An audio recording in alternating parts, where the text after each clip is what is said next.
ബാർക്കുമോർ. പിതാവിനും പുത്രനും പരിശുദ്ധ റൂഹായിക്കും സ്തുതി, ആദ്യം മുതൽ നമ്മുടെ മേൽ തൻ്റെ കരുണയും മനോനും നീക്കുണ്ടായിരിക്കുമാറാകട്ടെ. Amen. Praise the Lord. Hallelujah. ദൈവ തിരുനാമത്തിന് മഹത്വം ഉണ്ടായിരിക്കട്ടെ. ദൈവത്തിൻ്റെ വലിയ കൃപയാൽ വീണ്ടും ദൈവവചനത്തിൻ്റെ കീഴിലായിരിക്കുവാൻ സ്വർഗത്തിലെ ദൈവം നമുക്കൊരുക്കിയ ഈ നല്ല അവസരത്തിനായി ദൈവത്തെ മഹത്വപ്പെടുത്താം. ദൈവത്താൽ അനുഗ്രഹം പ്രാപിക്കാൻ നാം എന്ത് ചെയ്യണമെന്ന് ചിന്തിക്കുകയാണ്, ധ്യാനിക്കുകയാണ്. ദൈവത്താൽ അനുഗ്രഹിക്കപ്പെട്ടൊരു വ്യക്തിയാണ് യബ്ബേസ്. യബ്ബേസിൻ്റെ ജീവിതം എങ്ങനെയാണ് അനുഗ്രഹിക്കപ്പെടുന്നത് നാം ചിന്തിക്കുമ്പോൾ അത് നമ്മുടെ വ്യക്തിപരമായ ജീവിതത്തിൽ അനുഗ്രഹത്തിന് മുഖാന്തരമായി തീരും എന്നുള്ളത് കൊണ്ട് നമുക്ക് ചിന്തിക്കാം. ഒന്ന് ദിനവൃത്താന്ത പുസ്തകം അതിൻ്റെ 4-ാം അധ്യായം 9-10 വചനങ്ങളിലാണ് യബ്ബേസിനെ കുറിച്ച് ദൈവത്തിൻ്റെ വചനം വെളിപ്പെടുത്തുന്നത്. വ്യസനപുത്രൻ എന്നറിയപ്പെടുന്ന യബ്ബേസ് ഒരനുഗ്രഹമായി തീരാൻ കാരണം കർത്താവിൻ്റെ വചനം പറയുന്നു, അവൻ്റെ പ്രാർത്ഥനയാണ്. യബ്ബേസിൻ്റെ പ്രാർത്ഥനയിൽ 4 ഭാഗങ്ങളായി നമുക്കവിടെ പ്രാർത്ഥനയെ തിരിക്കാൻ സാധിക്കും. ഒന്നാമത് യബ്ബേസ് പ്രാർത്ഥിച്ചത്, കർത്താവേ നീ എന്നെ അനുഗ്രഹിക്കണം, നിശ്ചയമായും നീ എന്നെ അനുഗ്രഹിക്കണമെന്നവൻ പ്രാർത്ഥിച്ചു. അവനൊരു അനുഗ്രഹമായി മാറി. വീണ്ടും യബ്ബേസ് പ്രാർത്ഥിച്ചു, കർത്താവേ എൻ്റെ അതിർ വിസ്തൃതമാക്കണമേ. അവൻ പ്രാർത്ഥിച്ചതുപോലെ ദൈവം അവനെ അനുഗ്രഹിച്ചു. മൂന്നാമത് ദൈവത്തോട് അവൻ പറഞ്ഞു, കർത്താവേ നിൻ്റെ കരം എന്നോട് കൂടെ ഇരിക്കണമേ.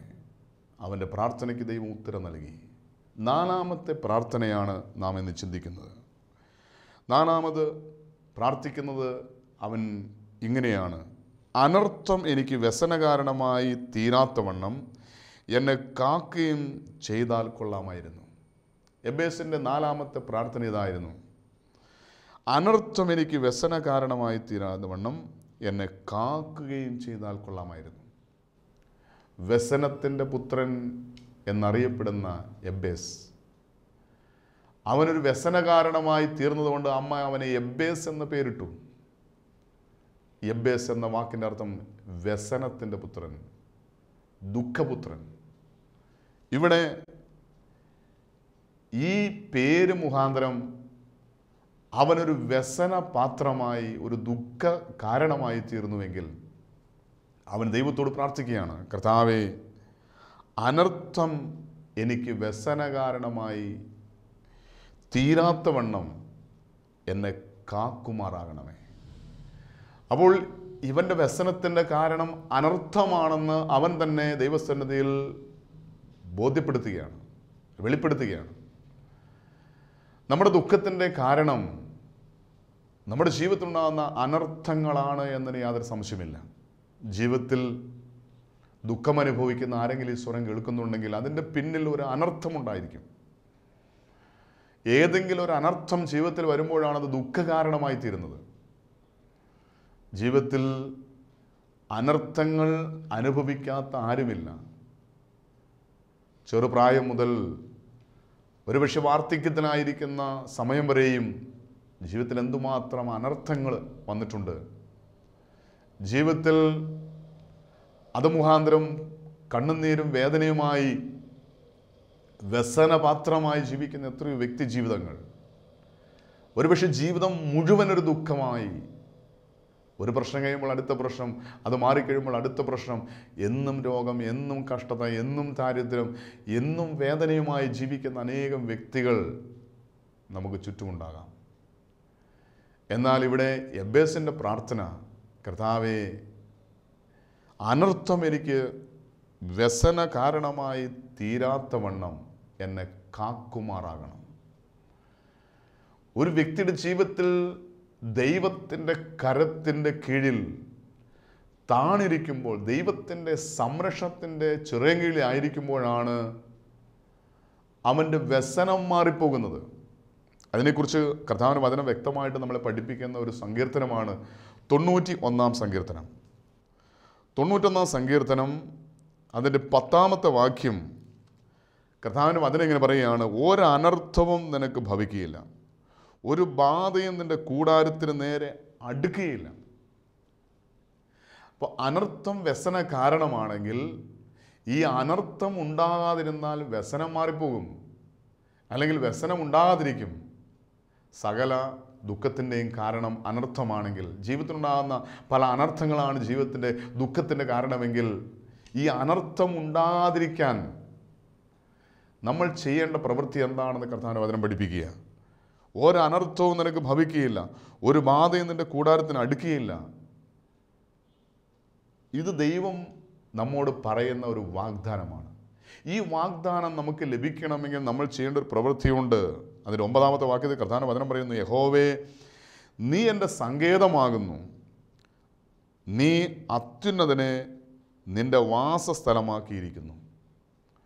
നീ എൻ്റെ സങ്കേതമാകുന്നു. ദൈവം സങ്കേതമായിരിക്കുന്ന ഒരു വ്യക്തിക്ക് ഒരിക്കലും അനർത്ഥമുണ്ടാകുകയില്ല. അപ്പോൾ നമ്മുടെ അനർത്ഥത്തിൻ്റെ കാരണം എന്താണെന്ന് പരിശോധിച്ചാൽ, ദൈവം എൻ്റെ സങ്കേതമായി മാറിയിട്ടില്ല. വീണ്ടും ആ സങ്കേതത്തിൻ്റെ 1-ാം ഭാഗത്തിൽ അതിൽ 1 മുതലുള്ള വാക്കിൽ പരിശോധിക്കുമ്പോൾ, അത്യുന്നതൻ്റെ മറവിൽ വസിക്കുകയും സർവശക്തൻ്റെ നിഴലിൽ പാർക്കുകയും ചെയ്യുന്നവൻ യഹോവയെക്കുറിച്ച്, അവൻ എൻ്റെ സങ്കേതവും കോട്ടയും ഞാൻ ആശ്രയിക്കുന്ന എൻ്റെ ദൈവവുമാകുന്നു എന്ന് പറയുന്നു. അതായത് അത്യുന്നതനായ ദൈവം എൻ്റെ ആശ്രയവും എൻ്റെ സങ്കേതവും എൻ്റെ കോട്ടയുമായി മാറണമെങ്കിൽ ഞാൻ അവൻ്റെ മറവിൽ വസിക്കണം, സർവശക്തൻ്റെ നിഴലിൻ കീഴിൽ പാർക്കണം. അനർത്ഥങ്ങളില്ലാതിരിക്കണമെങ്കിൽ, നമ്മുടെ ജീവിതത്തിൽ ദുഃഖം മാറി ജീവിതത്തിൽ സന്തോഷവും സമാധാനവും സൗഖ്യവും സംതൃപ്തിയും അനുഭവിക്കണമെങ്കിൽ നാം ചെയ്യേണ്ട ഒരു പ്രവൃത്തി അത്യുന്നതൻ്റെ മറവിൽ വസിക്കണം, സർവശക്തൻ്റെ നിഴലിൽ പാർക്കണം. ഇന്ന് നമ്മുടെ ജീവിതം എങ്ങനെയാണെന്ന് സ്വയം ഒന്ന് പരിശോധിക്കുക. അത്യുന്നതനായ ദൈവത്തിൻ്റെ മറവിലാണോ ഞാൻ? സർവശക്തനായ ദൈവത്തിൻ്റെ നിഴലിന് കീഴിലാണോ ഞാൻ പാർക്കുന്നത്? അങ്ങനെയാണെങ്കിൽ അവൻ എൻ്റെ സങ്കേതമായിരിക്കും, അവൻ എൻ്റെ കോട്ടയായിരിക്കും, ഞാൻ ആശ്രയിക്കുന്ന എൻ്റെ ദൈവം അവനായിരിക്കും. അങ്ങനെ ദൈവം എൻ്റെ സങ്കേതമായി, എൻ്റെ കോട്ടയായി, എൻ്റെ ആശ്രയമായി മാറിക്കഴിഞ്ഞാൽ, അതിൻ്റെ 3-ാമത്തെ വാക്യത്തിൽ കർത്താവിൻ്റെ വചനം പറയുകയാണ്, അവൻ നിന്നെ വേട്ടക്കാരൻ്റെ കെണിയിൽ നിന്നും നാശകരമായ മഹാമാരിൽ നിന്ന് വിടുവിക്കും. സകല അനർത്ഥത്തിൽ നിന്ന് വിടുവിക്കും. ഈ അനർത്ഥത്തിൽ നിന്ന് വിടുവിച്ചാൽ പിന്നെ നിനക്ക് വ്യസനം ഉണ്ടാകുകയില്ല, പിന്നെ നിനക്ക് ദുഃഖകാരണം ഉണ്ടാകുകയില്ല. മാത്രമല്ല, അടുത്ത വാക്യത്തിൽ പറയുകയാണ്, തൻ്റെ തൂവൽ കൊണ്ട് അവൻ നിന്നെ മറയ്ക്കും, അവൻ്റെ ചെറിയ കീഴിൽ നീ ശരണം പ്രാപിക്കും, അവൻ്റെ വിശ്വസ്ത നിനക്ക് പരിചയം പലകയുമായിരിക്കുന്നു. രാത്രി ഭയത്തെയും പകൽ പറയുന്ന അസ്ത്രത്തെ ഇരുട്ടി സഞ്ചരിക്കുന്ന മഹാമാരി, ഉച്ചയ്ക്ക് നശിപ്പിക്കുന്ന സംഹാരത്തെയും നിനക്ക് പേടിപ്പാനില്ല. നിൻ്റെ ഒരു വശത്ത് 1000 പേരും നിൻ്റെ വലതുഭാഗത്ത് 10,000 പേരും വീഴും, എങ്കിലും അത് നിന്നോട് അടുക്കുകയില്ല. നിന്റെ കണ്ണുകൊണ്ട് തന്നെ നീ നോക്കി ദുഷ്ടന്മാർക്ക് വരുന്ന പ്രതിഫലം കാണും. നിന്നെ എതിർക്കുന്ന ശത്രുവിനെ നിന്റെ മുന്നിൽ പരാജയപ്പെടുത്തുന്ന ദൈവത്തിൻ്റെ അത്ഭുത പ്രവൃത്തി നിന്റെ കണ്ണുകൊണ്ട് കാണും. നിനക്കെതിരെ നിൽക്കുന്ന ശത്രു നിന്റെ വലതുഭാഗത്ത് ഇടതുഭാഗത്ത് വീഴുന്നത് നിന്റെ കണ്ണുകൊണ്ട് നീ കാണും. അതിന് ചെയ്യേണ്ടത്, നിന്റെ ജീവിതത്തിൽ അനർത്ഥം മാറിപ്പോകാൻ, വ്യസന കാരണം മാറിപ്പോകാൻ നീ ചെയ്യേണ്ട ഒരു പ്രവൃത്തി ദൈവത്തിൻ്റെ സംരക്ഷണത്തിൻ്റെ ചിറകീഴിലായിരിക്കണം. ഇന്ന് പലപ്പോഴും നമ്മൾ നമുക്ക് ചുറ്റും കുറേ സംരക്ഷണം മതിലുകൾ തീർത്തിട്ടുണ്ട്. നല്ലൊരു ഭവനം പണിയുമ്പോൾ എന്ത് പ്രശ്നം വന്നാലും ഈ ഭവനം തകർന്നു പോകരുത്. ഭൂമി കുലുങ്ങിയാലും സമുദ്രം ഇരച്ചു കയറിയാലും എനിക്കൊന്നും പേടിപ്പാനില്ല എന്ന് പറയുന്നവരാണ് പല മനുഷ്യരും. കാരണം എൻ്റെ ബുദ്ധി കൊണ്ട്, എൻ്റെ കഴിവ് കൊണ്ട് എനിക്ക് സംരക്ഷണം ഞാൻ തീർത്തിരിക്കുക. നമുക്കറിയാം കാലം തെളിയിക്കുന്ന അടയാളങ്ങൾ. എത്രയോ മനുഷ്യർ ഒരിക്കലും നശിച്ചു പോകാത്ത സംരക്ഷണം ലഭിക്കുന്ന മനുഷ്യൻ്റെ ബുദ്ധി കൊണ്ടുണ്ടാക്കിയ എന്തെല്ലാം മാർഗങ്ങൾ നശിച്ചു പോയി. ആർക്കും ഒരിക്കലും തകർക്കാൻ കഴിയില്ല എന്ന് അവകാശവാദം ഉന്നയിച്ച ടൈറ്റാനിക് കപ്പൽ തകർന്ന് തരിപ്പണമായി. ആർക്കും ഒരിക്കലും തകർക്കാൻ കഴിയില്ലെന്ന് വിചാരിച്ചിരുന്ന വേൾഡ് ട്രേഡ് സെൻറ്റർ നിമിഷ നേരം കൊണ്ട് തകർന്നുപോയി. ആർക്കും ഒരിക്കലും തകർക്കാൻ കഴിയില്ലെന്ന് ചിന്തിച്ചിരുന്ന പല കൊട്ടാരങ്ങൾ നിമിഷ നേരം കൊണ്ട് തകർന്നുപോയി. അങ്ങനെയാണെങ്കിൽ മനുഷ്യൻ്റെ ബുദ്ധി കൊണ്ട് മനുഷ്യൻ്റെ കഴിവുകൊണ്ട് പണിതുയർത്തുന്ന പല സംരക്ഷണ കേന്ദ്രങ്ങളും ഇന്ന് ഛിന്ന ഭിന്നമായി പോയിട്ടുണ്ട്. എന്നാൽ മനുഷ്യന് ആശ്രയിക്കാൻ കഴിയുന്ന ഏറ്റവും വലിയ സംരക്ഷണം എന്ന് പറയുന്നത്, ഏറ്റവും വലിയ ആശ്രയം എന്ന് പറയുന്നത് അത്യുന്നതനായ ദൈവത്തിൻ്റെ മറവിൻ കീഴിലാണ്, ചിറകിൻ കീഴിലാണ്. ഈ സത്യം തിരിച്ചറിയാത്ത ഒരു വ്യക്തിയുടെ ജീവിതത്തിൽ അനർത്ഥങ്ങളുണ്ടാകും. അതവരുടെ ജീവിതത്തിൽ വ്യസന കാരണമായി തീരും. അതുകൊണ്ട് എബേസ് പ്രാർത്ഥിക്കുന്ന പ്രാർത്ഥന ഇതാണ്: അനർത്ഥം എനിക്ക് വ്യസന കാരണമായി തീരാത്തവണ്ണം എന്നെ കാക്കുകയും ചെയ്താൽ കൊള്ളാമായിരുന്നു. എന്നെ കാത്ത് സംരക്ഷിക്കണം. അനർത്ഥം എനിക്ക് വ്യസന കാരണമായി തീരാതിരിക്കാൻ വേണ്ടി എന്നെ കാത്ത് പരിപാലിക്കണം. അങ്ങനെ യഹോവേ, നീ എൻ്റെ സങ്കേതമാകുന്നു, നീ അത്യുന്നതനെ എൻ്റെ വാസസ്ഥലമാക്കിയിരിക്കുന്നു. അതുകൊണ്ട് ഒരനർത്ഥവും എനിക്ക് ഭവിക്കുകയില്ല, ഒരു ബാധയും എൻ്റെ കൂടാരത്തിന് എൻ്റെ അടുക്കുകയില്ല. അങ്ങനെ ദൈവത്തിൻ്റെ സംരക്ഷണത്തിൻ്റെ ചിറകിൻ കീഴിലായിരിക്കുന്നൊരു വ്യക്തിക്ക് ഒന്നിനെയും പേടിക്കാനില്ല. കർത്താവിൻ്റെ വചനം പറയുന്നു, 91 സങ്കീർത്തനത്തിൻ്റെ 11 മുതലുള്ള വാക്കിൽ കർത്താവിൻ്റെ വചനം പറയുകയാണ്: നിൻ്റെ എല്ലാ വഴികളിൽ നിന്നെ കാക്കേണ്ടതിന് അവൻ നിന്നെക്കുറിച്ച് തൻ്റെ ദൂതന്മാരോട് കൽപ്പിക്കും. അതായത് ദൂതന്മാരുടെ ശുശ്രൂഷ നിനക്ക് ലഭിക്കും. നീ ദൈവത്തിൻ്റെ സംരക്ഷണത്തിൻ്റെ ചിറകിൻ കീഴിലാണ് നീ ആയിരിക്കുന്നെങ്കിൽ ദൂതന്മാർ നിനക്ക് ശുശ്രൂഷ ചെയ്യും. നമുക്കറിയാം, കർത്താവായ യേശുക്രിസ്തു 40 രാവും 40 പകലും ഉപവസിച്ചപ്പോൾ സാത്താൻ അവനെ പരീക്ഷിച്ചു. യേശു ദൈവവചനം ഏറ്റുപറഞ്ഞ് സാത്താനെ ബഹിഷ്കരിച്ചപ്പോൾ, പിശാചിനെ ബഹിഷ്കരിച്ചപ്പോൾ, വചനം പറയുന്നു ദൂതന്മാർ വന്ന് അവനെ ശുശ്രൂഷിച്ചു. ദൂതന്മാരുടെ ശുശ്രൂഷ ഒരു വ്യക്തിക്ക് ലഭിക്കണമെങ്കിൽ അവൻ ദൈവത്തിൻ്റെ സംരക്ഷണത്തിൻ്റെ ചിറകിൻ കീഴിലായിരിക്കണം. പിന്നെ കർത്താവിൻ്റെ വചനം പറയുകയാണ്: നിൻ്റെ കാൽ കല്ലിൽ തട്ടിപ്പോകാതിരിക്കേണ്ടതിന് അവൻ നിന്നെ കൈകളിൽ വഹിച്ചുകൊള്ളും. ദൈവത്തിൻ്റെ സംരക്ഷണത്തിൻ്റെ ചിറകിൻ കീഴിലായിരിക്കുന്ന ഒരു വ്യക്തിയുടെ കാല് കല്ലിൽ തട്ടാതെ വണ്ണം ദൈവം തൻ്റെ കൈകളിൽ വഹിക്കും. അങ്ങനെ ദൈവത്തിൻ്റെ കരങ്ങളിൽ വഹിക്കപ്പെടുന്ന, ദൈവത്തിൻ്റെ സംരക്ഷണത്തിൻ്റെ ചിറകിൻ കീഴിലായിരിക്കുന്ന ഒരു വ്യക്തിയുടെ പ്രത്യേകത എന്താണെന്ന് കർത്താവിൻ്റെ അടുത്ത വചനം പറയുകയാണ്. 13 വാക്യത്തിൽ പറയുന്നു: സിംഹത്തിൻ്റെ മേലും അണലിമേലും നീ ചവിട്ടും, ബാലസിംഹത്തെയും പെരുമ്പാമ്പിനെ നീ മെതിച്ചു കളയും. അതായത് നിനക്കെതിരെ നിൽക്കുന്ന അലറുന്ന സിംഹത്തെ നിൻ്റെ കാൽ കീഴിൽ തകർത്ത് കളയുവാൻ, അതായത് നിൻ്റെ ശത്രുവിനെ, നിന്നെ വിഴുങ്ങുവാൻ വേണ്ടി നിൽക്കുന്ന ശത്രുവിനെ നിൻ്റെ കാൽ കീഴിൽ നീ തകർത്ത് കളയും. ദൈവത്തിൻ്റെ സംരക്ഷണത്തിൻ്റെ ചിറകിൻ കീഴിലാണെങ്കിൽ ദൈവത്തിൻ്റെ കരത്തിൽ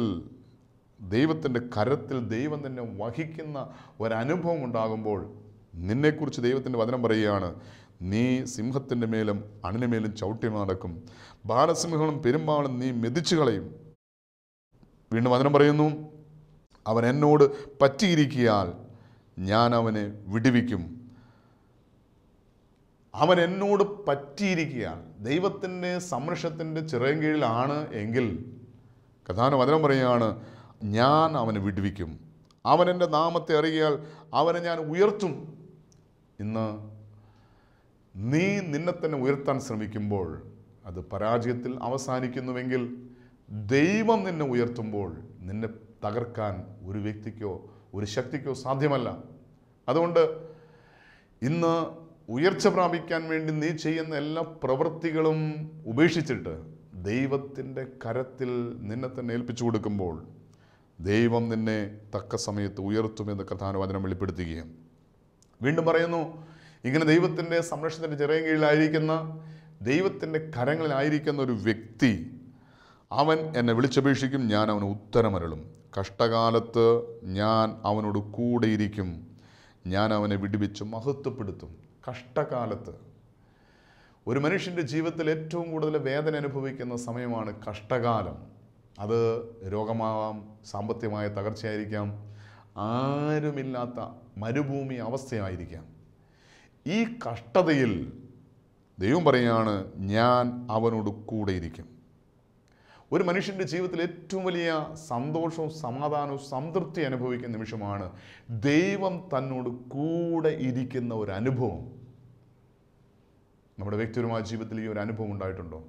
കഷ്ടകാലത്ത്, ആരും സഹായിക്കാനില്ലാത്ത സമയത്ത്, ഒറ്റപ്പെട്ട അവസരങ്ങളിൽ, വേദനയും ദുഃഖവും ദാരിദ്ര്യം അനുഭവിക്കുന്ന, കണ്ണുനീരിൻ്റെ അനുഭവത്തിൽ ദൈവം കൂടെയിരിക്കുന്ന, ദൈവം വിടിവിക്കുന്ന വചനം പറയുകയാണ്, കഷ്ടകാലത്ത് ഞാൻ അവനോട് കൂടിയിരിക്കും, ഞാൻ അവനെ വിടിവിച്ച് മഹത്വപ്പെടുത്തും.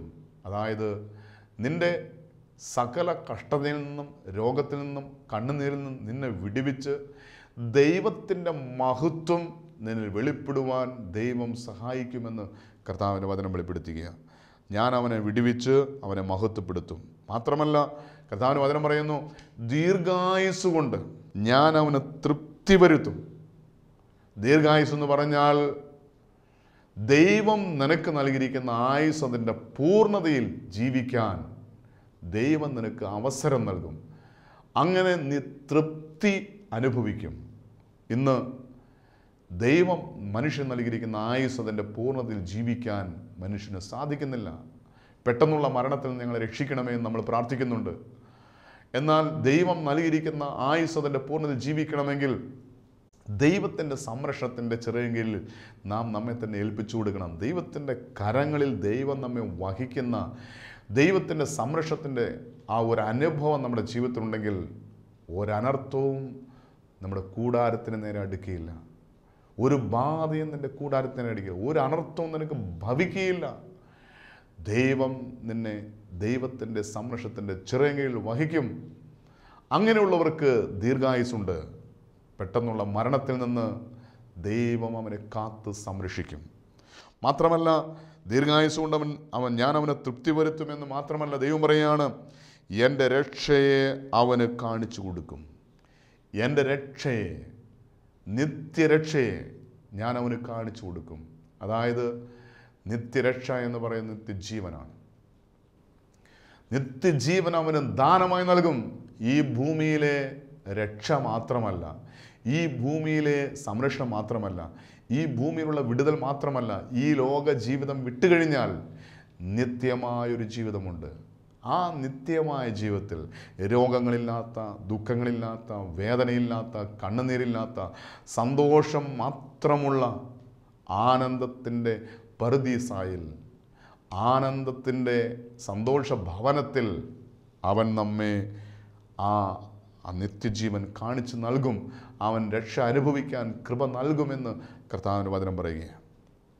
അനർത്ഥം മാറി, വ്യസന കാരണമായ അനർത്ഥം മാറുവാൻ നാം ദൈവത്തോട് പ്രാർത്ഥിക്കേണ്ടത് യബ്ബേസ് പ്രാർത്ഥിച്ചതുപോലെ നാം പ്രാർത്ഥിക്കണം. കർത്താവേ, എന്നെ കാത്ത് സംരക്ഷിക്കണം, എന്നെ കാത്ത് പരിപാലിക്കണം, പൂർണ്ണമായും ദൈവകരങ്ങളിൽ ഏൽപ്പിക്കണം. കോഴി തൻ്റെ തള്ളക്കോഴിയുടെ ചിറകിൽ മറയുന്നത് പോലെ ദൈവത്തിങ്കിൽ നാം മറയുന്നുവെങ്കിൽ, ദൈവത്തിൻ്റെ സംരക്ഷണം നാം ചോദിച്ച് ദൈവത്തിൻ്റെ സംരക്ഷണത്തിൻ്റെ ചിറകിലാണ് നാം ജീവിക്കുന്നതെങ്കിൽ ഒരു അനർത്ഥവും നിനക്ക് ഭവിക്കുകയില്ല. ഒരു ബാധയും നിൻ്റെ കൂടാരത്തിന് നേരെ അടുക്കുകയില്ല. യബ്ബേസ് തൻ്റെ ഉള്ളിലെ വേദനയിൽ നിന്ന്, വ്യസനത്തിൽ നിന്ന് പ്രാർത്ഥിച്ച ഒരു പ്രാർത്ഥനയാണ്, കർത്താവേ, അനർത്ഥം എനിക്ക് വ്യസന കാരണമായി തീരാത്ത വണ്ണം എന്നെ കാക്കുമാറാകുകയും ചെയ്താൽ കൊള്ളാമായിരുന്നു. അവൻ്റെ ആ പ്രാർത്ഥന ദൈവസന്നിധിയിൽ സ്വീകാര്യമായി. അതിൻ്റെ അടുത്ത വചനത്തിൽ പറയുന്നത് അറിയാമോ? കർത്താവിൻ്റെ വചനം പറയുന്നു, ദൈവം അവൻ്റെ പ്രാർത്ഥന കേട്ടു. അവൻ യാചിച്ചതൊക്കെയും ദൈവം അവന് നൽകി. യബ്ബേസ് എന്താണോ ആഗ്രഹിച്ചത്, ദൈവസന്നിധിയിൽ പ്രാർത്ഥിച്ചത്, അത് ദൈവം അവന് നൽകി. അവൻ അനുഗ്രഹിക്കപ്പെട്ടു. അവൻ്റെ അതിരുകൾ വിസ്തൃതമായി.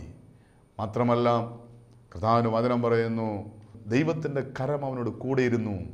മാത്രമല്ല അവൻ്റെ വ്യസന കാരണം മാറി, അവനൊരു അനുഗ്രഹമായി മാറി. അവൻ ചോദിച്ചതെല്ലാം ദൈവം നൽകി.